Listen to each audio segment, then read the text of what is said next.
Biography about Imam Abdullah Madyun. He's the Imam of Masjid al-Ihsan and Director of Islamic Institute of Urban Affairs in Chicago. He received his Islamic education at the Islamic University of Medina in Saudi Arabia. He was selected to be among a group of Imams from America to study in the United Arab Emirates.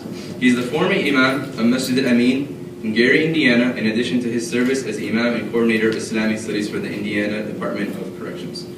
We'd like to welcome him. Please listen attentively. Imam Abdullah Madyun.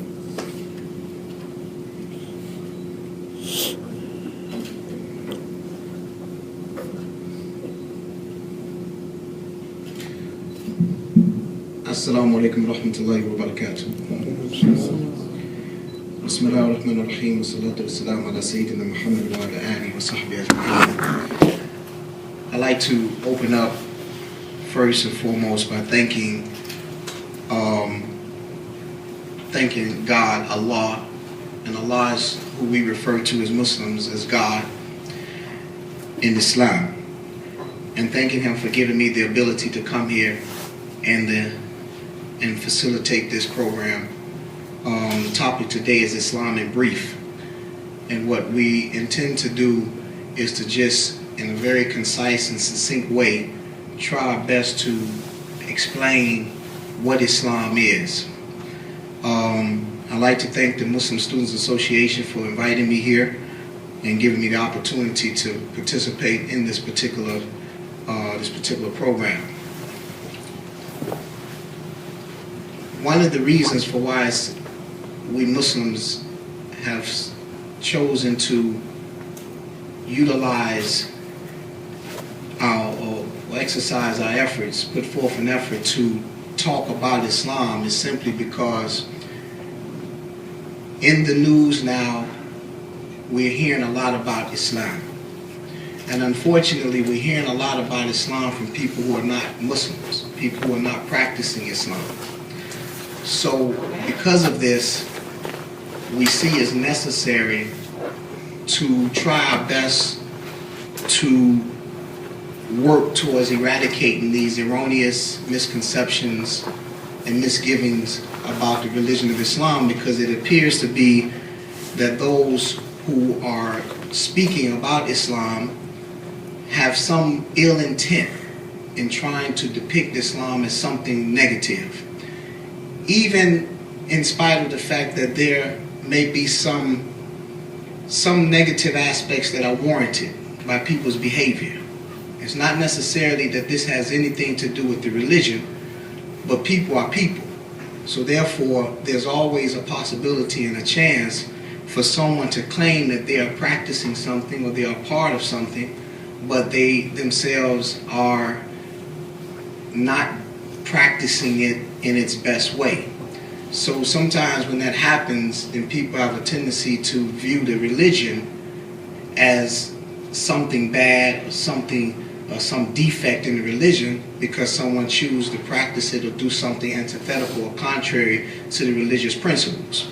So we choose to try our best in a short period of time to at least give you some understanding of what Islam is, so that you can be well informed. So if anything in the future comes up about Islam, at least you will have some authentic information to be able to make some comparison and to make some logical and intelligent assessment. First and foremost, I want to speak about Islam and the definition of Islam. The word Islam comes from a root word in Arabic which is called aslama. Aslama means to surrender yourself to something. So the religious term Islam means that an individual has made a commitment to surrender himself or to submit to God's rule, God's law. Now, of course, we're not here to try to talk about those that believe in God and don't believe in God. It's after you accept the fact that there is a creator. So once the individual has come to this realization that there's a creator, there's someone who is responsible for making us who we are. Someone made a choice to make you male, or someone made a choice to make you female. We don't remember the meeting that we had with the one that's responsible for putting us into it, or making us into it, or putting us into existence. We don't remember that meeting of discussing on when I want to be born, where I want to be in this life, what gender. We didn't have that meeting. Somebody made that decision and that choice for us. Now, whether we want to come and believe that or not, that's your prerogative. But the fact is, us being intelligent, logical, rational human beings, we know that we were not in control and responsible for us being who we are and making that choice. So therefore, once you come to that realization, then that's where Islam comes in. Islam is where you have now surrendered or made a commitment to surrender yourself to the will, or surrender your will to that creator, that one who is responsible for bringing you into existence. So the word Islam is the religion or the way of life of a person who is called a Muslim, who has chosen to make a commitment to adhere and comply to those rules of the creator, once you've accepted that. So now, what are those rules? Well, first and foremost, Islam gives us some comprehensive understanding of who this creator is, because he can't demand anything from us if we don't know who he is. So therefore, when you come into this life, as he says in the Quran, he says, هو الذي أخرجكم من بطون أمهاتكم لا يعلمون شيئا. He says, it is he who takes you from the wombs of your mothers, and you come into this life not knowing anything. So now I don't care who you are, again, there are certain things that are indisputable. Everybody came into this life as a baby. Everybody came in this life naked. Nobody came here with Prada on. Nobody came here wearing Versace. Everybody came here butt naked, bottom line. So therefore, someone chose to not only bring you to existence, but they also chose to bring you to existence with nothing, not knowing anything. He says, we've chosen to take you. He's the one that caused you to grow in your womb, the wombs of your mothers, come out as babies, not knowing anything. So now the human being has been honored.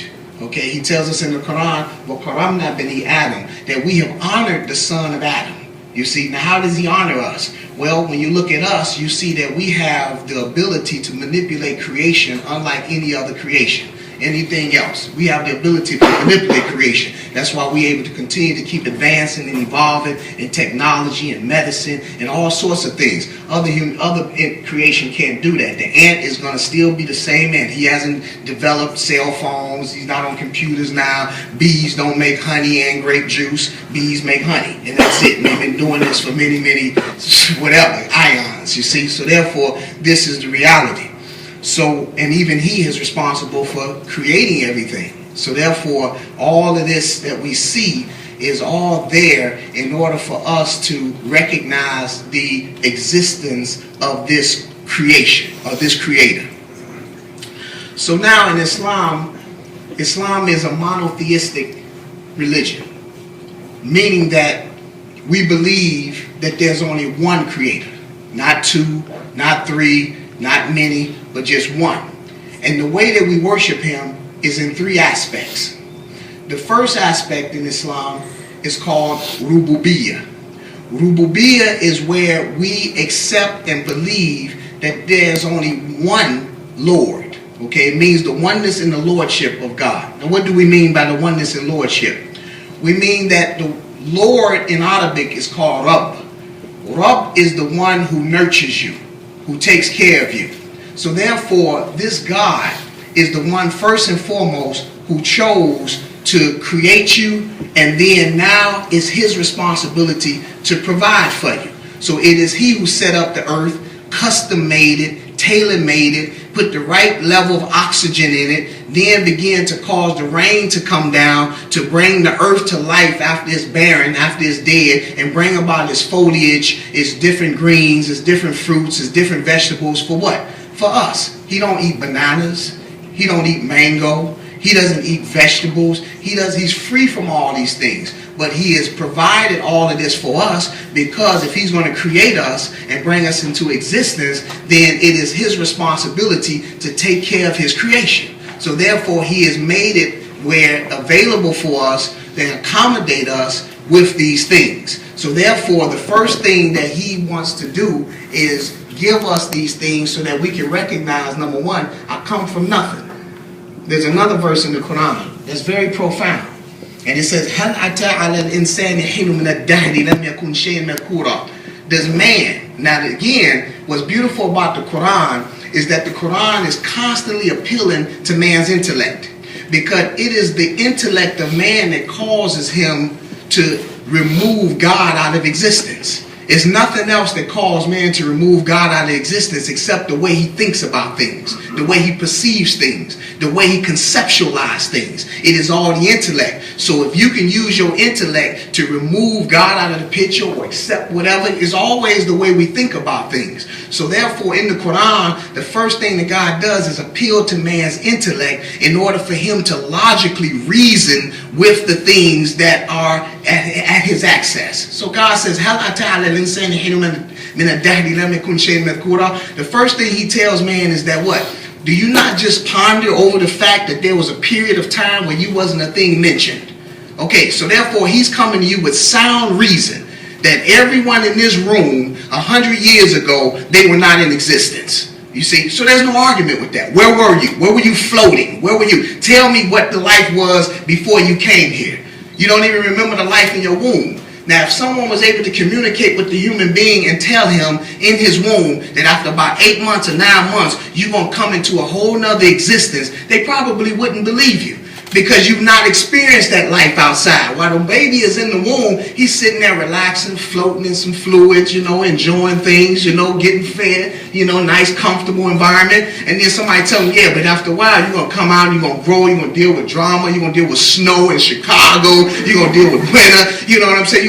He would never believe that, but we can't communicate with the child. But God is preparing the child inside of the womb to do what? To be prepared for another transformation, another existence. And we're going to get to that because that's what man now is going through, another transformation where now he must die and then he goes into another world. But you have to believe that based on knowledge, based on divine guidance, based on you being committed to believe that someone has authority over you. So therefore they're going to provide information on what your purpose is in this existence. And when we look at things, any manufacturing company, they don't make things without a purpose. Nobody makes a machine and then somebody say, well, what's that for? And he'd be like, I don't know. And he'd be like, well, why did you make it? Don't know. Well, what does it do? Don't know. Everything has a purpose. The mic has a purpose. A book has a purpose. The telephone has a purpose. The cup has a purpose. Everything has a purpose. So therefore, the most intelligent creation has a purpose, and that's the human being. Now, the difference is everything else you can pretty much understand its purpose. The human being, because of his difference in creation, he has to now learn what his purpose is. Why are we here? There's 3 questions that the human being must answer. Where did I come from? Why am I here? And where am I going? Because again, we know that there was a period when we weren't here. So then someone brought us here. So where were we before we got here? Now we're here. Why are we here? What's the purpose of we here? Because you have to know this. This is not guesswork. This is not something that you just sit here and say, I'm here because I should do this and I should do that. No, how are you able to substantiate that? How are you able to prove that? Who is it that has the right to tell you why you're here? The one who put you here. Just like the one who has the right to tell you what is this thing that I've made is the manufacturer of it. I'm the one that made it. I'm the one that designed it. So I'm the best one to let you know how to use this and what's the purpose of it because I made it. So I know what my intentions were when I made this. So God knows what his intentions were when he brought us into existence, and it is up to us to understand why. Because the bottom line, no matter whether you want to reject it or not, you're here, you were brought here, and he says in the Quran, kullu nafsin dha'iqatul maut, and everybody must taste death. So I don't care what you do. You can drink water, you can work out, you can go to LA Fitness, you can be a vegan, you can do yoga, you can do all of that. The bottom line is you're going to die. You see the bottom line? You're not going to get out of here alive. Don't look strange. You're going to get out of here. I'm not talking about you. Brothers like, they go to Muslims just when I was listening. You know?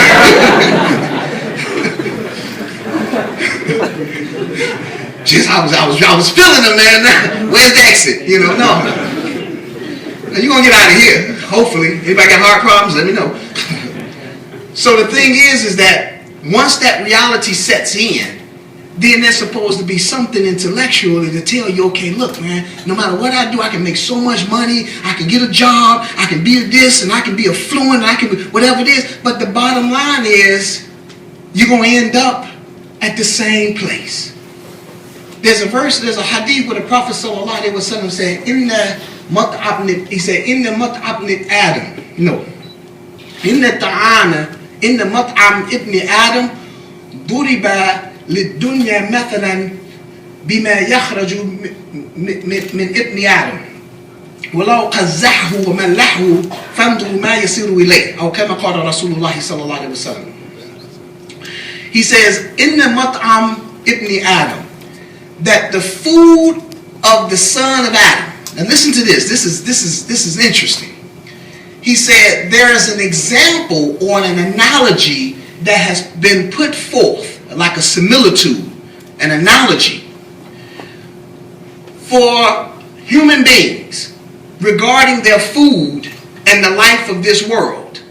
Now what's the analogy? What's the comparison of the food that we eat and how is that connected to the reality of the life of this world? And then he says, وَإِن كَزَّحَهُ وَمَلَّحَهُ فَانْظُرُوا مَا يَصِيرُ إِلَيْهِ. He says, now, even if you season it, make it savvy and succulent, like minsaf or biryani or whatever it is, and put curry sauce in it and make it in gravy and all of that. He says, look how it ends up at the end of the day. So what he's saying is that this life here is like the food you eat. It's very delicious. It's very good. It's very succulent. It's very savvy. It tastes so good. But at the end of the day, it comes out not the same way that it went in. Life is like that. It has its moments of, man, being good, you're healthy, you're going around, you got this intellect, you're learning things, but at the end of it, you wind up smelling. See, it's amazing how you eat food, and no matter how good how good it tastes, it doesn't come out smelling the same way that it went in. You don't go in the washroom and be like, that was Popeyes he ate. Yeah, that smelled like Bridget. No, you don't do that. You know, you don't care what, you don't know what he ate, and you don't care. You see, because it doesn't go out that way. So life is like that. So if life is literally like that, that you have your moments where it's enjoyable and it's all it is, but at the end of it, you're somewhere senile, you can't remember anything, you dealing with Parkinson's, you having strokes, you losing your mind, now somebody has to take care of you at the end of your life like they took care of you at the beginning of your life, then what is this life all about? That's something to think about. You can sit here and pretend like that don't exist, but there's no one that's living today that lived 300-400 years ago. That's it. Nobody's here. So therefore, God is letting you know that, look, once you come to that logic, and once you come to that realization, now take time and stop being deluded by the illusion of this life here, and take time to take this thing serious enough to look and try to understand why you're existing. Who is responsible for you? And then, because it's almost like the human being. If you have a child, then we feel like we have some authority over our child, not because somebody told us that that's our child, it's because of what we do for that child. We take care of them. We provide for them. We make sure they go to the best schools. We make sure their teeth are taken care of. We make sure this is the father, this is the mother. So therefore, we feel like we have some say-so in our child's life based on what we do for it. So how do you think God feels? He created us and then just let you roam free, and there's no authority over you. There's no, you can just do whatever you want. He says, does man think he's just been left out with no purpose, to nothing? You can just do whatever you want to do? No. The thing is that he has the power to control you and make you do what he wants you to do, but the favor that he has bestowed upon us is giving us a limited amount of free will to make our choice. Now, if you make the right choice, then you will see the benefit in that. If you make the wrong choice, then you will see the consequences. So someone may ask, well, what's the benefit? I mean, how do you know what's the right choice or the wrong choice? The one who creates you tells you. He tells you this is good and this is bad. And then there's some things that are inherently in you that gives you an understanding that this is right and this is wrong. I was on a plane going to Utah, and I was with a lady, and me and her got into a little quibble. We got into a little altercation because she was one of those that, well, who says this is right? And who says that's wrong? And I was like, yeah, but you would know that this is wrong. Well, it all depends on how you feel and how you think. So she's one of them types, okay? So I'm sitting there saying, okay, now how am I going to deal with this foolishness? Okay, so she's like, well, so I said, well, look, if you go in the washroom and somebody left feces all over this, is that nasty, or that depends on how you look at it? Well, it depends on how you look at it. I said, now I know I'm dealing with some foolishness here. So she had a bunch of diamond rings on her hands, right? So I started saying, well, what about if I just take them diamond rings off your hand? I said, would that be wrong? I mean, it all depends on how you look at it. You see what I'm saying? You know, I said, if I just take it, I mean, is that stealing? She said, that's stealing. No, it all depends on how you look at it. See, there's certain things that the human being are in agreement with. Nobody likes a thief. All over the world. If you take what does not belong to you, it's wrong. That's accepted all over the world. Even if the thief thinks, well, it's right because I'm taking it from them and I'm giving it to the poor, whatever it is, it's wrong. Bottom line. So it's certain things that we have to come to an agreement with universally. Why? Because it's part of our nature to accept and understand certain things. Then there's other things in which we need guidance to instruct us on what's good, what's bad, what's clean, what's dirty. This world has been made like that. Things are in dual form, up and down, right and wrong, left and right, good and bad, clean and dirty, healthy and sick, here and the hereafter. It's going to be a different type of world. So now, getting back to the Lord.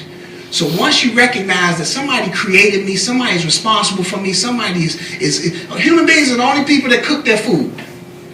You don't see, the dogs cooking. You don't see the lions on the Serengeti, saying, come on, y'all, let's get the barbecue, let's get the barbecue. We're the only ones. Why? Because there's some level of degree of honor and status that we have above the rest of the creation. That's why we take the animals and put them in the zoo. They don't take us and put us in the zoo. Come on, y'all, look at the human beings. Look how funny they look. Come on, chimpanzees looking at us. No, we take them. Why? Because he's given us a certain amount of vicegerency, a certain amount of responsibility and authority on the land to manipulate creation in such a way to where it makes life easy for us. But what happens is this ability that he has given us has diluted us to make us think we got control and power over things. And that's why sometimes you see the havoc and the injustice that's in the world, because we have allowed ourselves to become intoxicated with this given right that we've been given by God. And that's why Islam believes that in the next life, everybody is going to get compensated for how they lived in this life here. Because if that's the case, then anybody that's doing injustice, they just get away scot-free. But no, that's not the concept of Islam. The concept of Islam is that you live your life here in such a way to where the next life here, you're going to go back to your maker. So therefore, the three questions is, where do you come from? You come from your creator. Why are you here? You're here to live a life that's in accordance to the will of that creator. And where you're going back to him to be judged on how you lived your life. That's what Islam believes. So after you come to the realization that I got a God, there's somebody that's over me, there's somebody that's responsible for me, because if you don't want to believe in him, then there's no problem. But when you look at the fact that you have no control over your destiny, you better think about that. You better really take a look at that, because if you're going to really have control and feel like you're comfortable with doing whatever you want to do, then have control over your destiny. There was a man that did some horrible things. His name was something Rhodes. He did bad things in Rhodesia, in the history. It's something in the 1800s, the late 1800s or whatever. And he was, just brutalizing South Africa, how they took over South Africa. Horrible things that he did. Just simply massacred the people, because the people at that time only had spears and swords, and they had machine guns at that time. They had just gotten a hold to how to deal with machine guns, and they just came and massacred the people. Thousands and thousands of people just massacred them, and he only lived to be 44 years old. He thought he was just going to reign. I mean, he was proud of himself and affluent and powerful, whatever, and then mess around, and he just got sick at the age of 44 and died. Just like that. You did all of that evil and thought you was going to live forever. It didn't take place. How much do you enjoy all of this foolishness? This is nonsense. We're here as human beings to what? To help one another and to benefit from one another. It's a beautiful thing to see the different diversities and different varieties of flavor in the human being. That's why no matter how good your food is, after a while you get tired of the same food every single day. He's giving us a different variety. Different variety in food, different variety in fruits and vegetables, different variety of human beings, so that we can always be in a state of intrigue. He wants us to always be intrigued. He wants us to always be in awe. Like, wow, man, look at you, man. Damn, man, you from where? And you from where? Man, you speak another language. These are fascinating things. These are not things to despise one another. These are things to grow to one another and be impressed. And man, you got extraordinary qualities. Well, you do too. That's what it is. It's amazing. But we sit there despising one another because somehow you feel like you're more superior than someone else, and we all come from cum. We all come. He said, that we created everybody from sperm. Why does God tell us that in the Quran about he created everybody from sperm? So that you can always, when you start thinking you're on the high horse, he always remind you of your genesis. He always remind you of your origin. That look, don't think you're so great when you come from some despicable piece of substance called sperm. Everybody comes from this look. And you come from the lowest parts of your parents, the lowest part of your father, and the lowest part of your mother. So therefore, who can take this despicable sperm and mold it and develop it to become a human being that's able to now have access to all of this in the earth? That's incredible. And that's something we got to look at. That's incredible. This ain't Hollywood. This is real. This is real. So therefore, he tells us, after you accept this fact, the second aspect of what we call tawheed or monotheism, man, how many pictures you gonna take? And you're not even getting my best side. I'm just joking. Can I get some water? Oh, bismillah. Thank you. I'm just playing with you. Keep taking. Bismillah.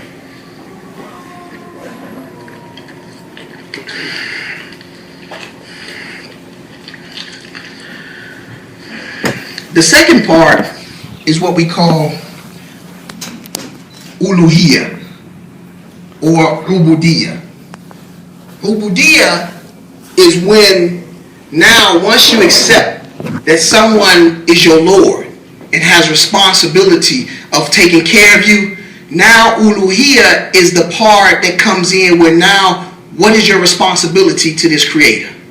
Now I have to abide by some rules and some laws. Now, unfortunately, we don't have the time to go into this talk here could go on for 6-7 hours, you know, but I'm going to try my best. But now, once you recognize that, okay, there's a God. He provided for me. He gave me life. He causes death. He's the one that's in control. He protects me. He made all this for me, gave me access to all of this. Now, what is my responsibilities to him? What does he want? Well, that's where what we call worship comes in. Every religion has some form of worship, some form of prayer, some type of actions that are considered as worshiping this God. Who gives us that? Who makes that? He does. He tells you. Anybody that's in some position of authority tells you somehow what you should do. What's your what it is you do. You can go and work for Wendy's. The boss of Wendy's are going to tell you you're going to be cooking the fries. You're going to be so-and-so. You're going to be washing the floors. You're going to be, man, taking care of the cash register. So now this God is going to tell you that, okay, once you've accepted me as being the one in authority over your life, now I should be able to give you instructions on how to live your life. The only thing is, unlike Wendy's, the authority of Wendy's is telling you things so how to benefit the business of Wendy's. But we don't do this worship to benefit him. It's all for the benefit of you. If you choose to want to worship God and you choose that you want to do right and abide by him, then it only gets you more favors from him because what we do doesn't benefit him whatsoever. So therefore, there's a difference. So now this God is telling us, okay, this is what you do. You have certain prayers. You have certain things you have to perform. Why? Because he said so. Bottom line. We can go through all the reasons why. Well, why do we have to do this? Why do we have to do that? And that's a problem. Just like I have a son. And when he was 1 year old, I used to put him in the car seat. You talking about a fight with a 1-year-old? And then it was a real fight. It was the Thriller in Manila. I mean, it was... You know, I'm trying to put a 1-year-old in a car seat, and he's fighting. Why? Because human nature hates constraints. That's why prison is here, because people get afraid. Man, you can go to jail. No, I don't want to go. Why? Human beings have been created to love to be free. So God give us certain rules in order to protect us from just becoming enslaved to that desire to be free. Yeah, he wants you to enjoy life and have fun, but there's certain rules that you have to follow in order to protect yourself from harm. So I'm putting my son in the car seat not because I'm trying to put something on him that he don't like. I'm not trying to upset him. I'm not trying to fight him. I love him. And because I have more knowledge and understanding of what is good for him, then I have to lock him down in the car seat, even though in spite of the fact that he's upset with me because he lacks the understanding. The problem with man is that when God put these constraints and put these laws, he doesn't like it because he lacks the knowledge and understanding the benefit. So because he lacks the knowledge, but he's using his intellect to think that he can now intellectualize everything, and when we don't understand something, then we feel like we don't have to do it. Who you think no more? The one who created you or yourself? We're sitting in school now paying thousands of dollars trying to learn things that we don't know. You wouldn't be here if you knew everything. So the one that created you, how in the world you think you're going to be able to... I couldn't worship a God that I knew everything he did. People always say, why did God do this and why did God do that if there's a God or such and such? How can you worship something that you understand every single... You wouldn't go to class. If everything the teacher was saying that you knew, you'd be like, man, what's the difference between me and him? I knew that. So God tell you I created a moon. You'd be like, yeah, I know how to do that. Oh, what do you thought that was something? You know what I'm saying? Well, I created the heavens and the earth. Yeah, I did one of those last week. No. This stuff is amazing. How do you? We talk about heavens and earth. Just talk about a bumblebee, a frog, crocodile. I was in the ocean a few years ago jet skiing, right? I mean, enjoying myself. I don't know if y'all jet ski, but jet skiing is like real fun, right? So I'm out there jet skiing. So I go way out into the ocean, right? I don't even see the shores anymore. And I'm out there.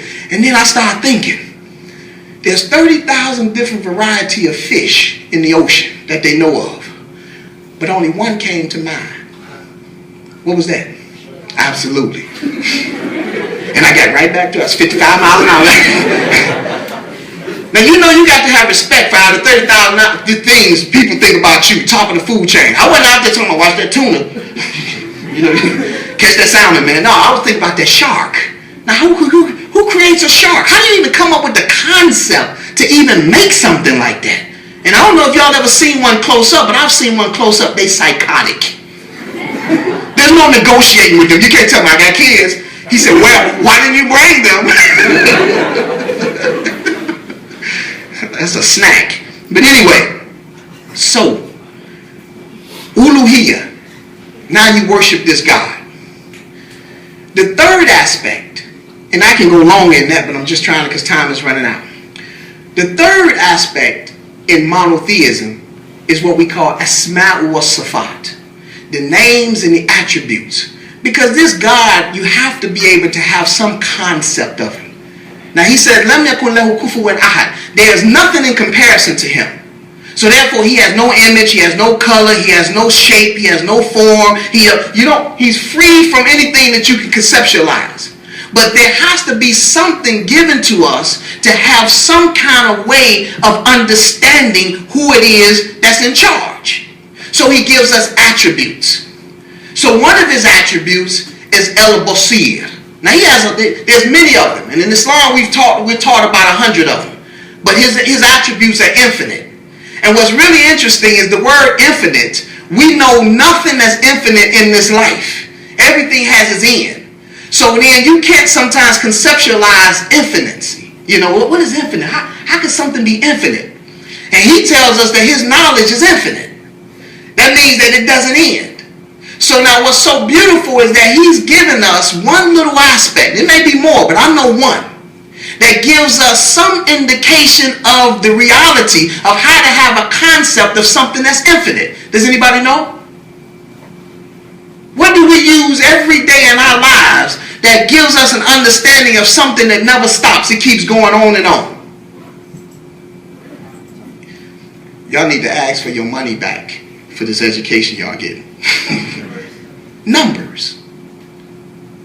That you can always add one more. You get 100, 101, 1,000, 1001. You see, so he's letting you know that my knowledge is like that. That just when you think you got him down to a science. And this is another thing. Man's ability, again, I'm talking about how arrogant we can become as men. And that's why God, a lot of times, is removed out of the picture. Because we become so astonished with how the accomplishments that we make that we somehow forget who has given us the ability to make these accomplishments. We do. So he says El-Basir is one of his attributes. What is El-Basir? El-Basir is an attribute called the all-seeing. So now, how does this play? What does that mean? Okay, God is the all-seeing, El-Basir. How does this play a part in our lives to be conscious, to be worshipers, to be dedicated to God? Where if you know that the one who is in authority can see all things, then it is that attribute that's supposed to now be engendered in such a way to where now it plays a part in your behavior.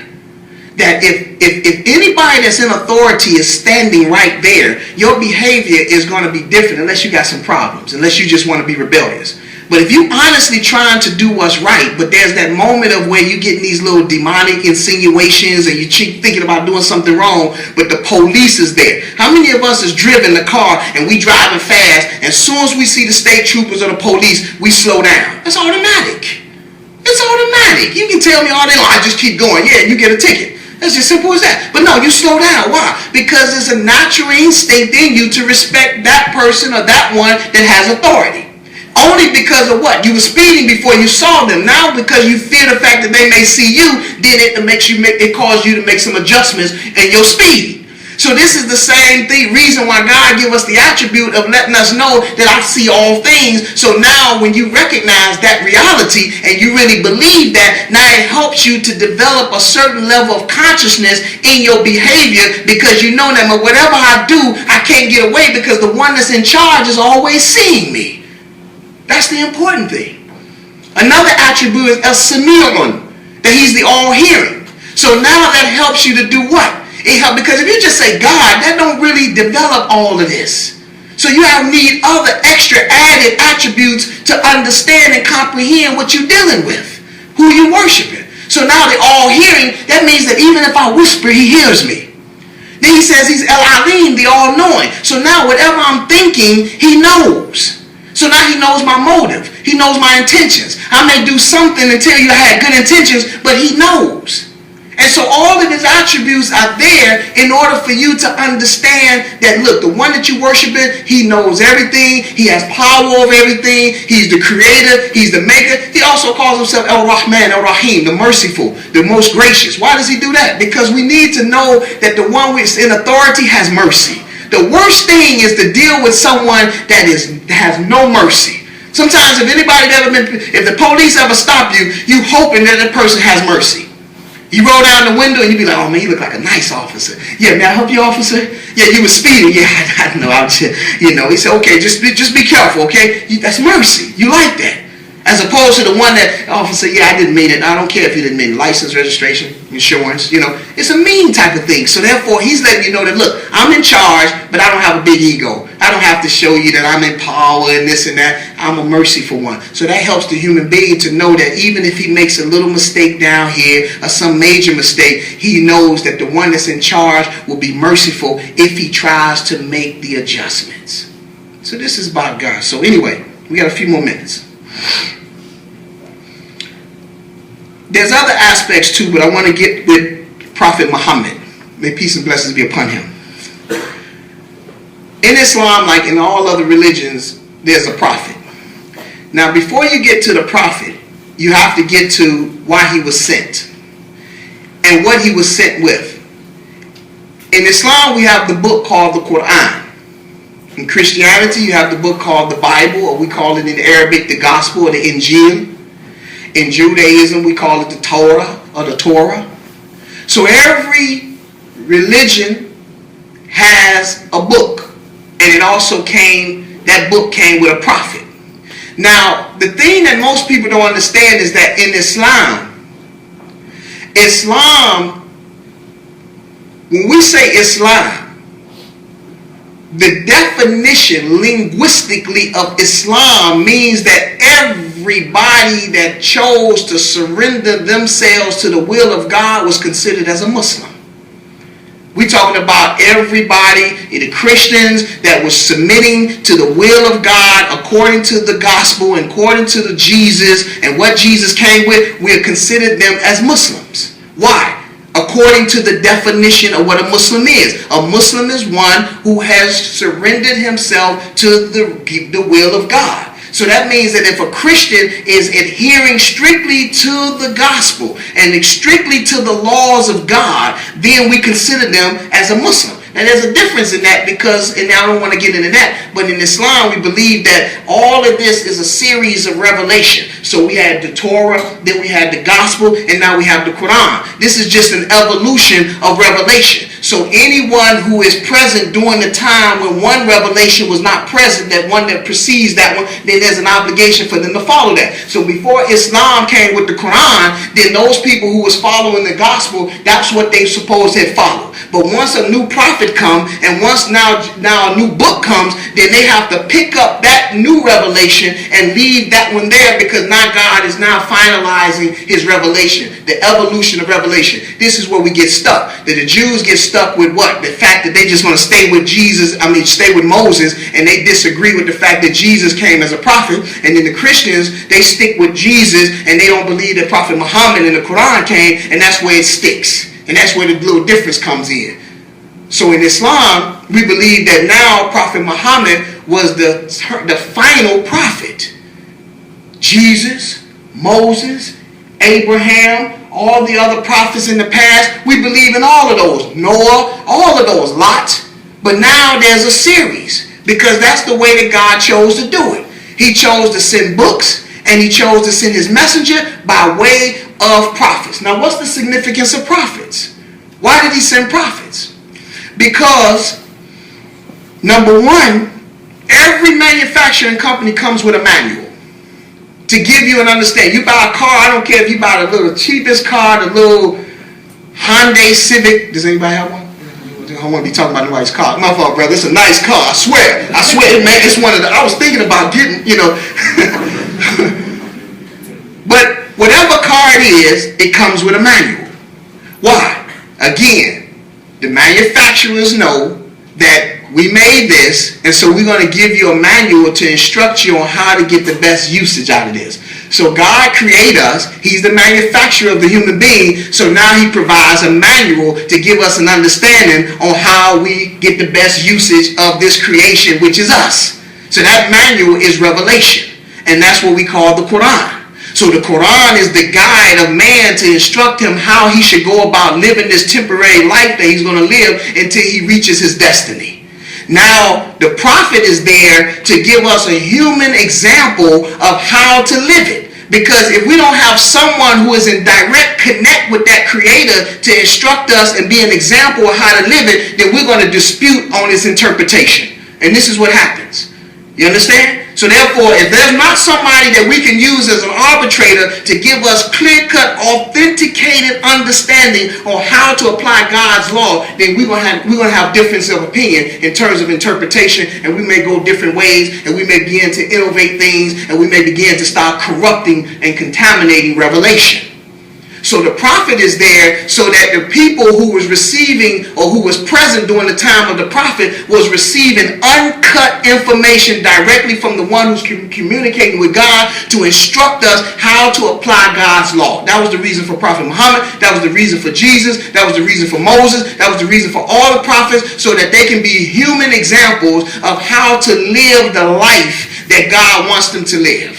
And so when the people would look at the prophet, his lifestyle was called the sunnah. The sunnah is all of his actions, his sayings, and this literature is kept authentic in Islamic knowledge. So every Muslim has to utilize two main sources of his understanding of his religion. The Quran, which is God's word, the revelation, and what we call the hadiths or the sunnah, which is the actions, the sayings, the behavior, the characteristics of Prophet Muhammad. So if God tells us to pray, then we have to look at the prophet to know how to pray.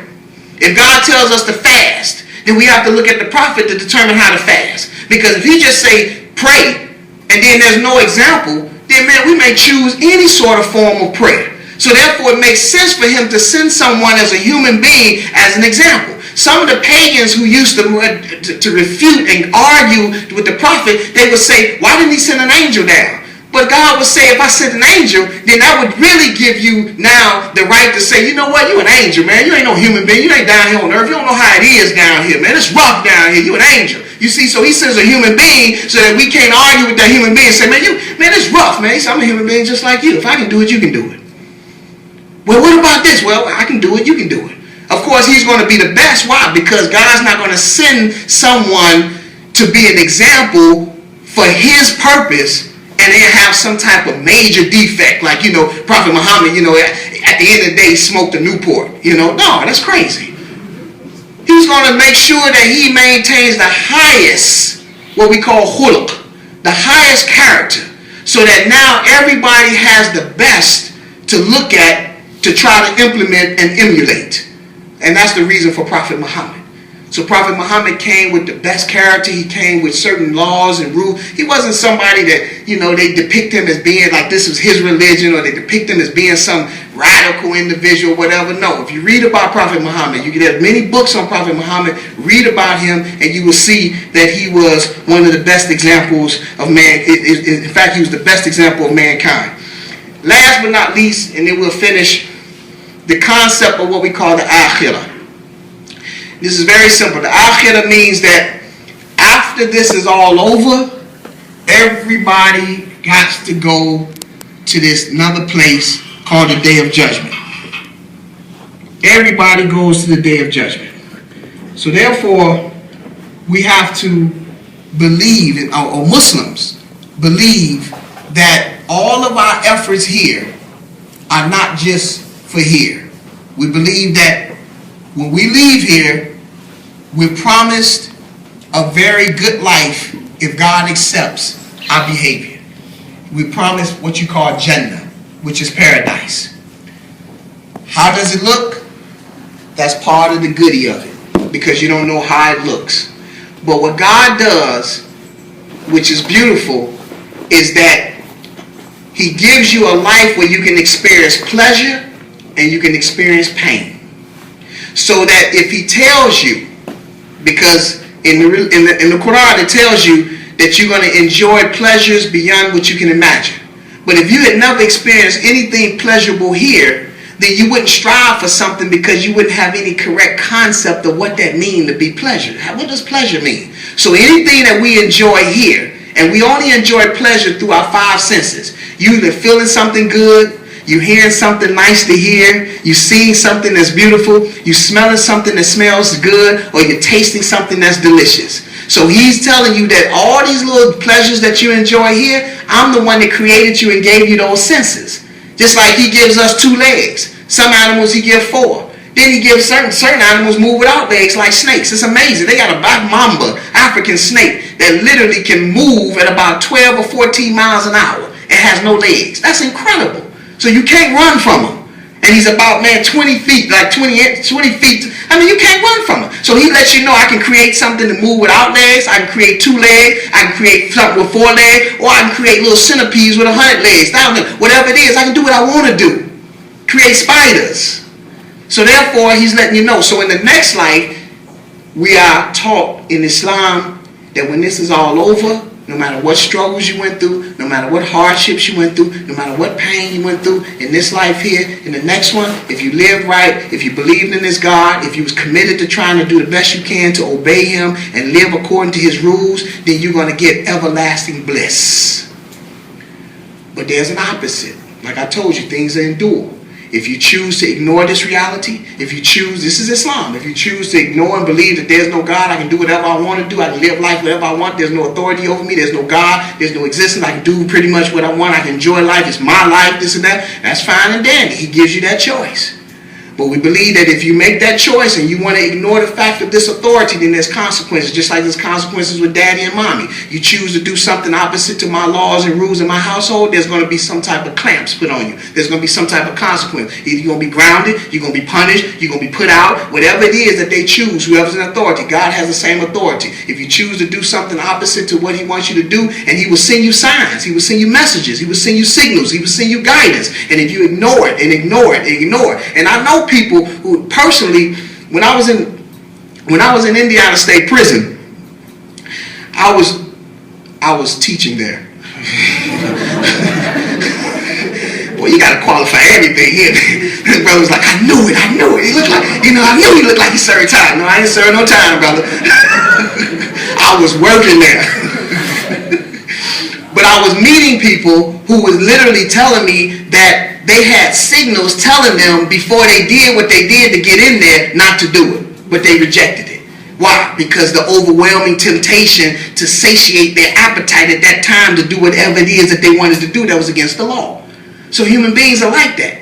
That things come to us and it tells us that, look, this is the right thing to do, but something else is there to kind of try to tempt us to say, yeah, but and it goes with everything. I don't care. It could be cigarette smoking. It's constantly telling you it causes cancer, it's bad for your health, and such, but we still lighten up. That's just how it is, human beings. Health-wise, I know I should be eating my vegetables or whatever, but that chocolate cake just looking, and my vegetables, and I'm going to do it with the chocolate cake this time. You know what I'm saying? And I'll do a diet tomorrow. I swear, oh God, I'm going to start tomorrow. I just got my LA Fitness. This is what we go through constantly. So when it comes to the reality of God, you either have the choice to say, you know what, I'm going to believe in God, I'm going to try to do what's right, I'm going to try to learn what's right and wrong, and what's the instructions, and what's guidance, and what's the truth. I got to learn what the truth is. That's part of our obligations in this life, to learn what's the truth, what's our purpose. And if you choose to ignore that and be like, ain't no purpose, I'm going to live according to the way I want to live, whatever, you have no choice. But when you leave here, then the reality sets in. And that next transformation, as Islam teaches, you will be raised up on the day of judgment. Every single individual will be judged at that time. And sometimes people say, man, I ain't going to judge everybody. We pick a number, whatever. Everything that's living breathes at the same time. Who provides the oxygen all over the world at the same time? China won't be calling in and talking, when the oxygen coming? It's getting bad here. No, everybody breathes at the same time. That's incredible to be able to provide oxygen all at the same time. So this is something that we need to look at. If I said anything that was beneficial, then I thank Allah. And if I said anything that was wrong or incorrect, then I have no one to blame other than him. Myself. So I hope you all enjoyed the talk. Like I said in the beginning, this topic here is just Islam in brief. We definitely can't tell everything about Islam. We can never tell everything about Islam, but we couldn't do justice to this subject in this short period of time. But I hope that it was something of some benefit. Thank you very much for your listening. Jazakallah khairan. Assalamu alaikum wa rahmatullahi wa barakatuh.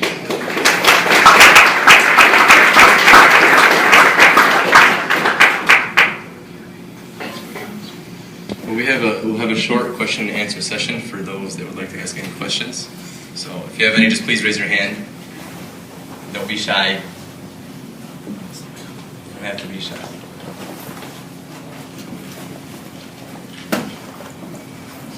It's always a good sign. All right, thank you. I'd like to thank everyone for attending. Thank Imam Abdullah Madyun for coming. We'd like to present this gift to you on behalf of the UIC MSA. Thank you for all your efforts. And there are refreshments in the back for those that would like, and we'd like to see you guys again at 2 o'clock for our next talk today. Thank you very much. Have a good day.